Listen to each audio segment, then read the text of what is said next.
Well, morning, fellow zombies. It's 6:25 in the morning on April 3rd, 022 for Sunday. So how are we doing this morning? Oh, we're just Jim Dandy this morning, aren't we?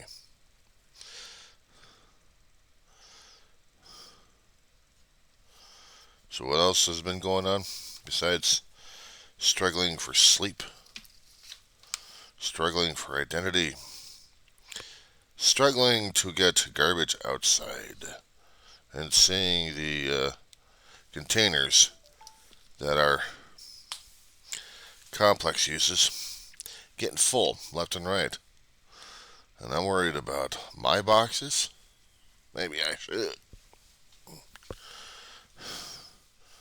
Maybe I should. No, what scares the hell out of me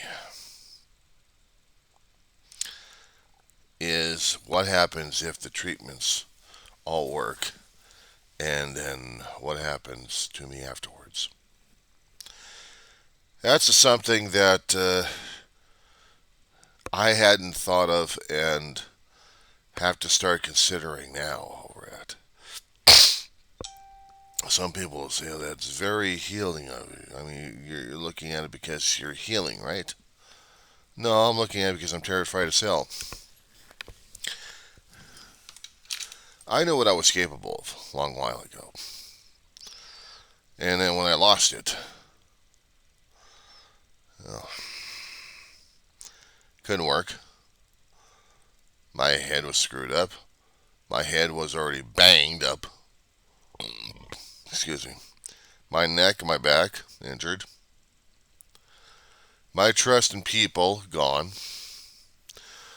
My being terrified and set back because of smells would set me into a stage or a state.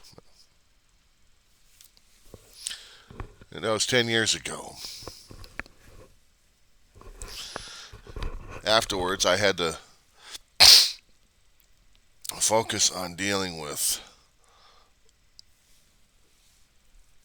survival. Maybe I could survive in a county facility for doing bureaucratic work. My fingers are not as fast as they used to be on a damn computer console. I don't have the speed and dexterity like they'd be looking for. 120, 160, 180. They're looking for a roadrunner. I'm a turtle.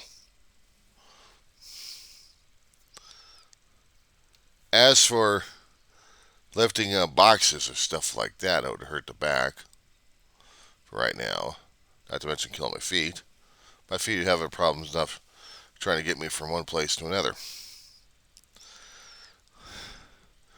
But they would say that my mental health is cured. I got another thing saying to them. Not yet. And it's not holding on to the fear. It's a realization of what things I would have to do to become quote unquote healed.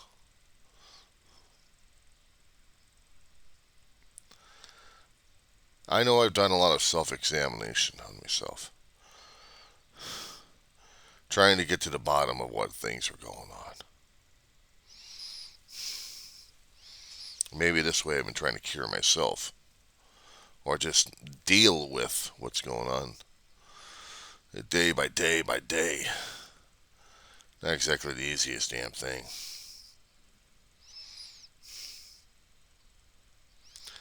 Yeah, I worry about how I'm going to be able to deal with life on life's terms because it's scary enough as it is. I'm going to put you on pause for a second here. Sorry about that. Had an itch. Well, I say things like that. It freaks people out, it grosses them out, and and I really don't care. I really don't. People want to be so polite when they're trying to do these things. Just say, be yourself. But don't be that gross about it. Just be yourself and relax. People talking about how they're going through life as it is. Well, I'm going through life as it is, dealing with the mornings when I'm feeling okay and trying to get there. But if I'm triggered, then everything else goes hell in a handbasket, and at least 2 or 3 days of depression kicks in. Until maybe I'm feeling a little bit better enough to get some stuff taken care of. By that time, is it considered too late or not? Right now, I'm waiting for a certain time limit to reach so I can get to the laundry room and take care of laundry. Get it done today. If that's the only thing I'm going to be doing, besides trying to clean up a kitchen, but just the laundry itself, then that's alright. Tomorrow I'll work on the damn kitchen and work on the damn boxes and get them ready. Get them out of here. But for me right now, I'm trying to deal with what I've got right now. Now, how's an old fart like me going to be able to deal with the modern mechanization of the restaurants that are trying to go automated, or in an office situation where I have to be fast on the phones and fast on the keyboard, and I'm not doing so well on it? See, I don't think I'm anywhere right now able to go out looking for work or even being able to work because my own skills have lapsed. They've gone slack. It shows. It shows. It doesn't mean I get to relax. No, because I still got school I got to get through. I still got an apartment to clean up. I got life to deal with. Am I healed? No. I'm still screwed up like everybody else. But worse is when I start feeling that I want to kill myself.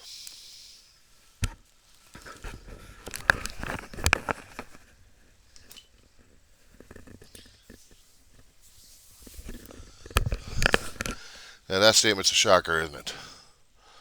That right there.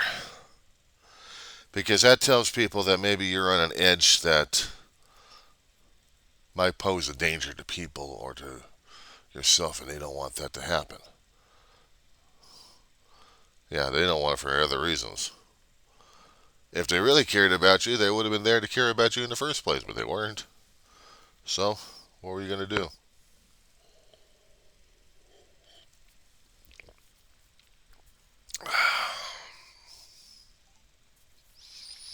What was I going to do?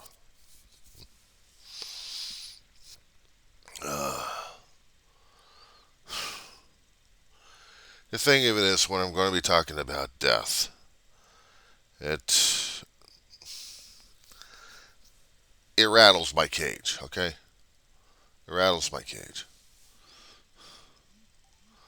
We could talk about death. I could probably talk about another video there, all about it, and not just about my family or friends have already gone.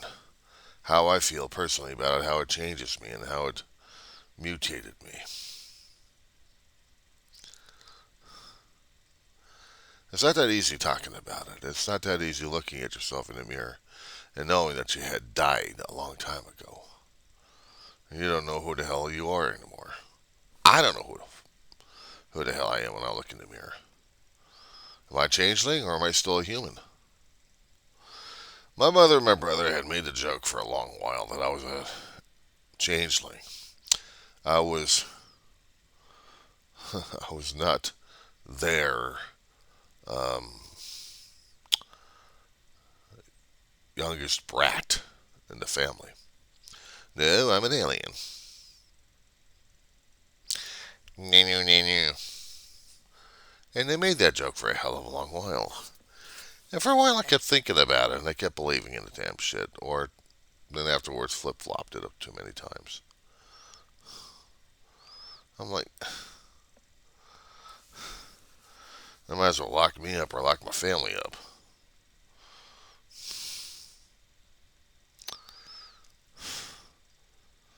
I don't know.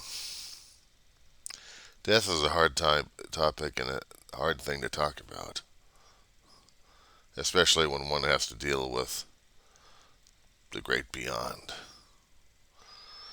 Now, holy books that our society have been raised under have different clues in different ways and different viewpoints and how they look at the afterlife. About a benign supreme creator that's caring about all of his creations. How does he ever keep track of them? I don't know. How does he keep the memory going on? Lucky him. Mortal men deal with squishy brains who've got theoretically unlimited but sometimes limited memory cells. And if I did, I would have remembered what the hell I went through. And then maybe I'm just trying to understand the reason why. Well, I can tell you one reason why. My brother. My mother and my brother were so damn worried about it that my brother wrote a letter to the doctor. Please don't let my little brother die. That was it. Simple. Ma kept the letter hidden from me and Dave for so many years, and she's gone, and we opened up our box of records, and there's the letter right there. So, Ma was really thinking about me, and so was Dave. I was that much of a special person for them. So for me to start talking and start acting upon stupidity would be bringing such, I don't know, disgrace, disgust, something gross, something like they couldn't even fathom or understand why. That I'd be chasing death? I was a guy not chasing death growing up as a kid. I didn't want to chase death. I wanted death to leave me alone. I was scared enough of it, and I was scared enough of life as it is. I was terrified to live. People have girlfriends, boyfriends, girlfriends, boyfriends. They have marriages. They have families. They have siblings. They have progeny. At least they started out with a relationship. My relationship was like this. I like you as a friend, but that's it. You know, I can like you as a friend, but that's about it.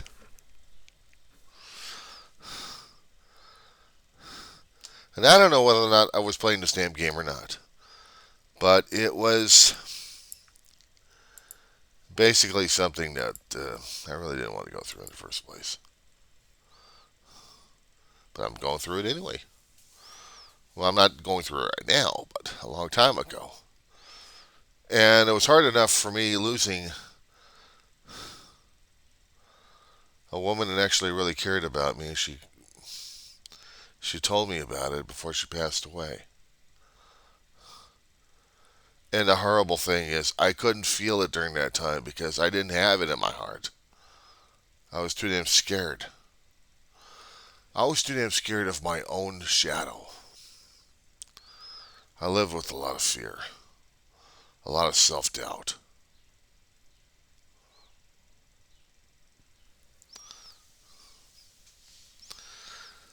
You know, they kept talking, the pastors and our lay ministers would tell us what they think, what they assume, what they read, what they interpret.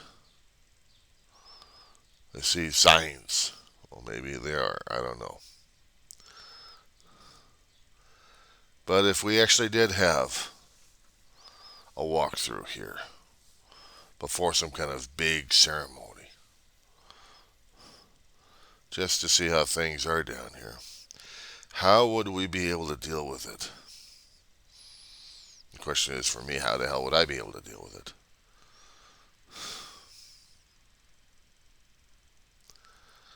Truth of the matter is, I couldn't tell you offhand. There is a story that's being passed around during Easter time. It's called The Master's Coming. Wonderful story that they've did for Easter services all the time. All the time when I was growing up, anyway. And it was about Jesus in the days of Jerusalem, or prior to that, when Jesus was doing his walkabout throughout Israel, or Palestine, or well, whatever they would call it back then. How about the Middle East? He's going to village. And they say that he'll be going to a village and find someone and bless them as he goes into the house. There's one woman who gets this information in her head, goes crazy. She wants everything to be perfect. She keeps praying to God, praying to God, praying to God, praying to God. Make her worthy. She's worthy. She's worthy. 3 times people came in. One looking for rest. Another one, he's got an injury and needed comfort. Another one, just looking for food, money, something. And this character in here was so busy, that she failed to recognize that somebody was coming into her pathway 3 times. And she could understand why at sunset, that Christ wasn't there to bless her place. And while she's crying, she's laying down, sobbing her head on her bed. And she wakes up, and there's Christ looking at her, just kind of frowning a little bit.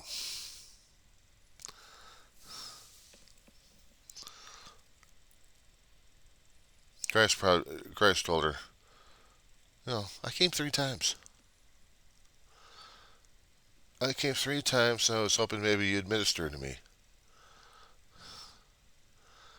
But 3 times you denied me.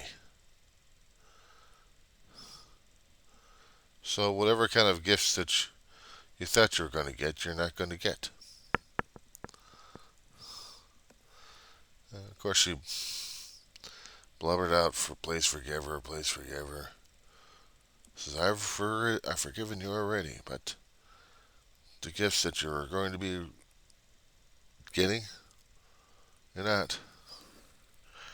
And I had to keep that story in my head, even the gist of it, because they kept trying to tell me how to deal with life and people and everything else these days. Yes, I know I'm a screw up. Yes, I know I'm mentally deficient. Yes, I know I've had bad days, left and right. But the thing is, I don't like going after people left and right. I don't like being a pain in the ass to them. I don't even like being a real jackass to people because it doesn't help me much. I'm not looking at the selfish point of view at this point over here, but I'm just looking at it where it's going to be harming me as and giving me karma biting the butts for reminders.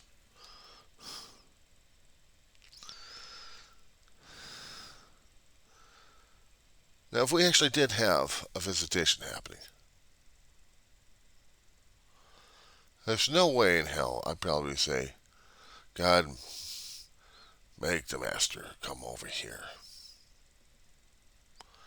because I'll be ready for him. I know we're ready for him. There's no way I'm ready for him. I haven't swept, I haven't cleaned, I haven't done anything like that. But I just wondered if anybody realized that sometimes I could use a little bit of help or a little bit of a visitation. If they needed anything, could I help them out? Not just because of the season, for what it means. Easter sunrise is a day of renewal. It's supposed to be renewing our faith, our spirit, our lives. Fine.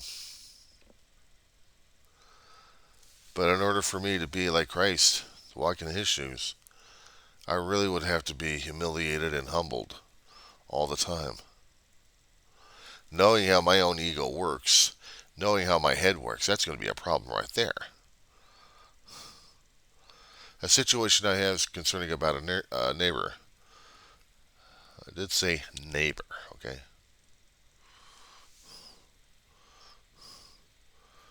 Regarding a young woman before Thanksgiving, or sometime last year, was making problems where you have a disabled person walking around trying to get her the hell out of here, and she's running around all over the damn apartment campus, knocking on doors, hitting alarms left and right. Got to the point where I had to call sheriff's department, especially when I wake up early in the evening hours and I'm seeing, actually at the midnight hours, and I'm seeing the commotion happening. I just want to go back to bed and sleep this shit off until I hear the alarm go off. And then I have to get my dog ready for whatever's going on. And here she is, huddling, and I'm the first door opened. And Lamar's, not Lamar, but the guy's name is Eugene. He's screaming and yelling his head off instructions at me, and I don't give a shit at this point. I'm tired. I'm not dealing with this crap. I'm calling the sheriff's department on him. Fine, he wants me to tell him one thing or another. I don't care. I'm telling him my own point of view. Get this damn thing out of here. Next thing I know, she's hightailing it from my damn bathroom and hiding in there. Turning a damn thing into a swamp. Of course, there had been words exchanged between me and the cripple. That's what I consider Gene. Crippled both in mind and also in body. Wasn't Christ was supposed to be healing the cripples? Either by changing their heart and their mental attitudes and or changing their body as well. Or helping with the body's healing factors.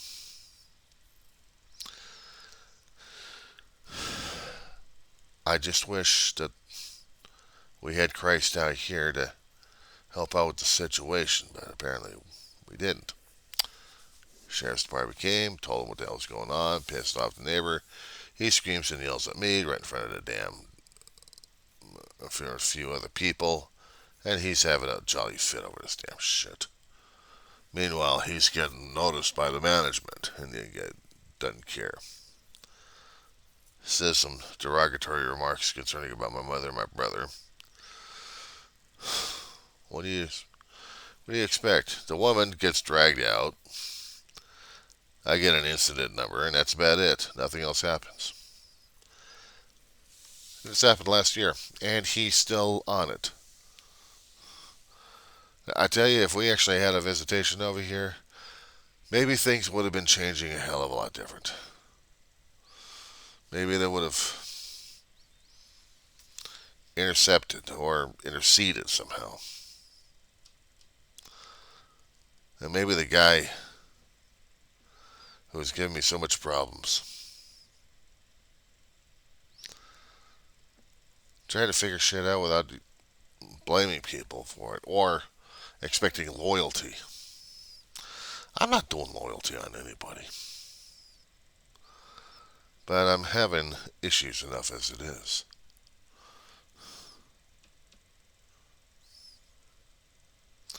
Like I've been saying in some of my other videos concerning about the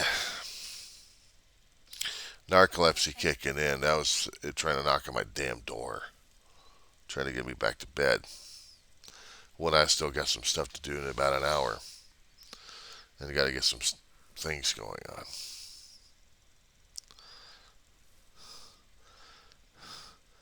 I know I was off topic. I was trying to keep myself on topic. Unfortunately, things just kind of rolled off. I consider it another log report of a rambling lunatic. That's all it is a rambling log report of a lunatic.